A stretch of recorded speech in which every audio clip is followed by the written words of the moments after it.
आज जो सत्य कहानी मैं आपको बताने जा रही हूँ, ये आम तौर पर जिन लोगों को नियर डेथ एक्सपीरियंस होते हैं, उससे ये बहुत अलग है। क्योंकि ये जिस लड़की की कहानी है, वो एक अंग्रेज़ लड़की है और वो परमात्मा शिव के विषय में, हिंदू धर्म के विषय में कुछ भी नहीं जानती। ना ही उसे इस तरह की कोई शिक्षाएँ दी गई, ना ही वो उस समय जब उसको ये एक्सपीरियंस हुआ, उस वक़्त जब वो लगभग 8-9 वर्ष की थी। ये 1977 की बात है जब उसे ये एक्सपीरियंस हुआ और उस वक़्त वो हिंदू धर्म के विषय में, परमात्मा शिव के विषय में कुछ भी नहीं जानती थी। यहाँ हम उस लड़की को रिया नाम दे रहे हैं। रिया सन 1977 में, जिस समय वियतनाम युद्ध चल रहा था, उस समय वो अफ्रीका में थी और चूँकि वो एक अंग्रेज़ लड़की थी, तो उस समय पर अफ्रीकन और अंग्रेज़ों के बीच में एक गहरा युद्ध चल रहा था और जो गोरे लोग थे उस समय अफ्रीका में, उनकी जान बहुत खतरे में थी। क्योंकि जो वहाँ के लोकल अफ्रीकन थे, वो उन्हें चुन-चुन कर मार रहे थे। ऐसे ही कुछ इस लड़की के साथ भी हुआ।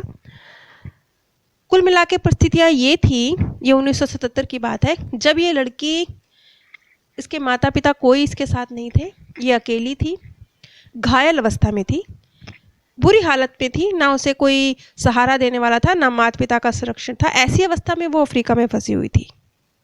ऐसे हालातों में, जबकि उस समय पर किसी गोरे व्यक्ति का देखभाल करना, उसको आश्रय देना, एक तरह से अपनी जान जोखिम में डालने जैसा था। फिर भी एक अफ्रीकन महिला ने इस बच्ची को सहारा दिया और वो उसे अपनी बेटी की तरह घर लेकर आई और उसको संभाला। और ऐसा करके उस अफ्रीकन महिला ने एक तरह से अपनी जान को भी जोखिम में डाला था। खैर, क्योंकि उस समय वियतनाम युद्ध चल रहा था और वो एक गोरी लड़की थी, तो उसकी जान तो जोखिम में थी ही।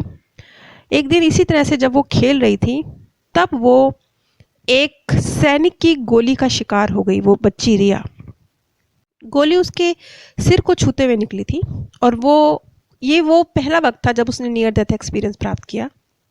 अब जैसा कि ये तो हम जानते ही हैं ना कि जो हमारे संस्कार होते हैं, जिस भी धर्म से हम बिलोंग करते हैं, तो जिन लोगों को नियर डेथ एक्सपीरियंस होता है वो उसके अनुरूप होता है। तो यहाँ पर जो रिया को एक्सपीरियंस हुआ, वो उसने जीसस को देखने का, एक्चुअली उसने जीसस को नहीं देखा, लेकिन एक आभास था कि उसने जीसस को देखा है। इस आभास का जो उसने एक्सपीरियंस किया, पहले तो उसने वो बताया। लेकिन जैसा कि मैंने बताया, ये एक थोड़ा डिफरेंट केस है कि इस बच्ची को हिंदू धर्म के विषय में कोई जानकारी नहीं थी। बाद में इसे एक दूसरा एक्सपीरियंस भी हुआ, जिसमें इसने जो वर्णन किया, जो उसने देखने का वर्णन किया, वो उसने परमात्मा शिव की तरह वर्णन किया कि मैंने इस तरह से एक दिव्य आत्मा को देखा। जो कुछ भी उसने बताया वो हैरान कर देने वाला था, क्योंकि एक बच्ची जिसको परमात्मा शिव के बारे में कुछ नहीं पता, उनके हाथ में विनाश की भी शक्ति है, सृजन की भी शक्ति है, वो कुछ नहीं जानती, लेकिन उसे इस चीज़ का एक्सपीरियंस हुआ। ये बहुत जैसे जैसे ये नए नए केस हमारे सामने आते जा रहे हैं, बहुत सारे रहस्य उद्घाटन हो रहे हैं, तो ये भी एक यूनिक केस है। जैसा कि मैंने बताया कि जब इस बच्चे को नियर डेथ एक्सपीरियंस हुआ, तो उसने जो सबसे पहले देखा कि 2 अश्वेत लड़कियां हैं, जो ऐसे उसे लगा जैसे वो उसकी बड़ी बहनें हों, जैसे वो उसकी एक संरक्षक की तरह हों, इस तरह से उसे दिखाई दी। और उन दोनों लड़कियों ने रिया को एक चमकदार गोला था, उसकी तरफ जाने का इशारा किया और उस वक्त रिया को एहसास हुआ कि वो उसके अंदर प्रवेश भी कर सकती है। लेकिन रिया को अभी अभी एक माँ मिली थी, एक अश्वेत महिला ने उसे बहुत प्रेम दिया था, तो उसके अंदर जब वो 2 लड़कियां उसे इशारा कर रही थी कि अब उसे उस जो चमकता हुआ गोला है उस तरफ जाना है, तो एक मन में उसके ये भी था, नहीं मेरी माँ मुझे अभी मिली है, मुझे तो प्यार अभी मिला है, मुझे वापस जाना है। और दूसरी तरफ वो इशारा भी था कि तुझे उस तरफ जाना है। और जैसे ही ये भ्रम की स्थिति है, ये रिया के मन की स्थिति है, रिया के मन में ये भ्रम है कि नहीं मुझे माँ मिली है, मुझे रुकना है। तो ये जो भ्रम की स्थिति थी, इतने में वो जो चमकदार गोला था वो गायब हो गया। उसके बाद उसने एक अंधेरी सुरंग को देखा और जब उसने उस सुरंग को पार किया, तो उसे ऐसा एहसास हुआ कि जैसे अब तक, क्योंकि उस बच्ची ने युद्ध देखा था, युद्ध में बहुत सारे घटनाक्रम देखे थे, जिसको लेके उसने बहुत कुछ देखा था, ऐसा कि दर्द था, गुस्सा था, नफरत थी लोगों के प्रति। तो ऐसे उसे लग रहा था जैसे वो सब धुल रहा है, जैसे आत्मशुद्धि हो रही है, इस तरह का एक एहसास था।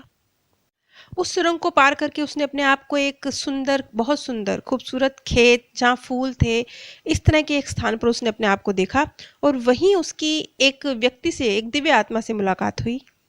यहाँ पर जिस तरीके से उसने डिस्क्राइब किया, ऐसा लगता है जैसे उसकी जीसस से मुलाकात हुई। उसने ये बोला नहीं है कि मेरी जीसस से मुलाकात हुई, लेकिन उसने बताया कि जैसे एक बहुत दिव्य आत्मा थी, उसके बाल लंबे थे, वो बहुत एक उनके साथ भेड़ें थी, एक एक अन्य आत्मा भी उनके साथ थी, उनकी जो उपस्थिति थी वो बहुत पीसफुल थी। अब यहाँ पर रिया ने एक थोड़ी-सी अजीब बात भी बोली जिसे मैं नहीं समझ पा रही हूँ, क्योंकि ऐसी बात आज तक किसी नियर डेथ एक्सपीरियंस में किसी ने नहीं बोली है, लेकिन रिया ने बोली। रिया ने कहा कि वो जो भेड़ थी, जो उसने डिस्क्राइब किया, उसने जीसस की तरह डिस्क्राइब किया, लेकिन साथ में जिस भेड़ का उसने ज़िक्र किया, उसने कहा कि वो भेड़ अचानक शेर के चेहरे में बदल गई। लेकिन फिर उसने जैसे मन में चाहा कि नहीं, वो तो किसी एक प्रिय की छवि देखना चाहती है। तो उस गांव में एक व्यक्ति था जो जैसे नाटक मंडली में व्यक्ति होते हैं ना, नाटक करने वाला व्यक्ति था जो उसको बहुत पसंद था। तो वो अचानक से उसके चेहरे में तब्दील हो गई वो भेड़। ये एक अजीब बात है, इस तरह का जिक्र कभी पहले किसी ने नियर डेथ एक्सपीरियंस में नहीं किया। लेकिन रिया का तो सारा ही एक्सपीरियंस बहुत आप अलग किस्म का कह सकते हैं ना, तो उसको इस तरह का एक्सपीरियंस हुआ। लेकिन रिया कहती है कि सेम टाइम जब उसको ये एक्सपीरियंस हुआ तो उसने ये जाना कि रूप कोई मायने नहीं रखता। मतलब वो पहले भेड़ के रूप में देखा, उसको फिर शेर के रूप में देखा, फिर उसको उसने अपने एक प्रिय व्यक्ति के रूप में देखा, लेकिन उसने ये जाना कि रूप यहाँ कोई मायने नहीं रखता। और फिर जब उस दिव्य आत्मा ने जैसे उसके माथे को छुआ तो उसे ऐसा एहसास हुआ कि हम सभी जितने भी जीवित प्राणी हैं धरती पर, वो सब दिमागों से जुड़े हुए हैं और हम में से प्रत्येक के अंदर एक जगमगाता हुआ मणि है। देखिए, थोड़ा शब्दों के हेर फेर पे मत जाइए, जगमगाता हुआ एक मणि है, इस तरह का उसे एहसास हुआ। और हम सभी एक्चुअल में एक हैं, क्योंकि वो बच्ची काफ़ी सारी नफरतें लेके गई थी शायद उस दुनिया में, क्योंकि उसने बहुत कुछ युद्ध में बहुत कुछ झेला था ना, तो वो ख़त्म हुई। आगे उसने बताया कि वो जो जगमगाता हुआ मणि हम सब में है, वही है जो हम सबको कनेक्ट करता है। और उसे एक मैसेज मिला कि ये जो सबका जुड़ाव है ना, अगर इस जुड़ाव को मजबूत करना है तो तुम ध्यान और प्यार के माध्यम से इस जुड़ाव को, जो हर आत्मा के साथ तुम्हारा जुड़ाव है, उसको मजबूत कर सकते हो।